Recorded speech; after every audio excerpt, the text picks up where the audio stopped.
తులసి news కు స్వాగతం. కూటమి ప్రభుత్వం అధికారంలోకి వచ్చిన తర్వాత రామాయపట్నం పోర్టు పనులు వేగంగా జరుగుతున్నాయి. పోర్టు విషయంలో నియోజకవర్గ ప్రజలను మోసం చేసింది మీ వైసీపీ ప్రభుత్వమే.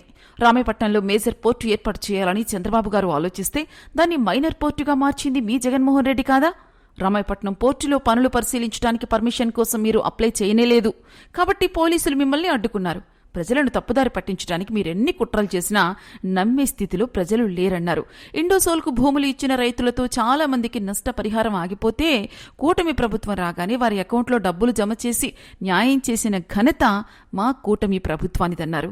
ఆర్ఎండ్ఆర్ ప్యాకేజీలో ఆవులవారిపాలెం, మొండివారిపాలెం ప్రజలకు కొత్తగా కాలనీలు ఏర్పాటు చేశారు తప్ప ఇతర సౌకర్యాలు కల్పించలేదు. మా ప్రభుత్వం అధికారంలోకి రాగానే అన్ని వసతులు కల్పించి వారికి అండగా నిలిచామన్నారు.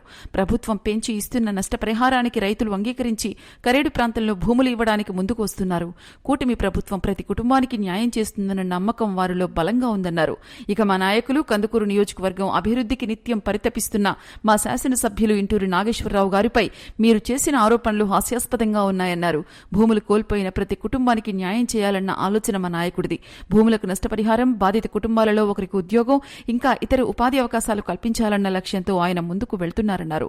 మీలాగా ప్రజలను దోచుకుని జేబులు నింపుకోవాలన్న ఆలోచన మా ఎమ్మెల్యే గారికి లేదన్నారు.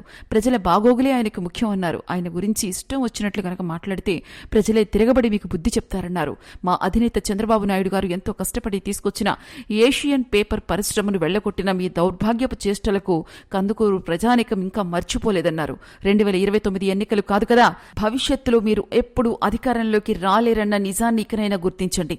Kandukur Telugu professional wing president Puvvadi Mounika ఈ సందర్భంగా ఈ వ్యాఖ్యలు చేశారు.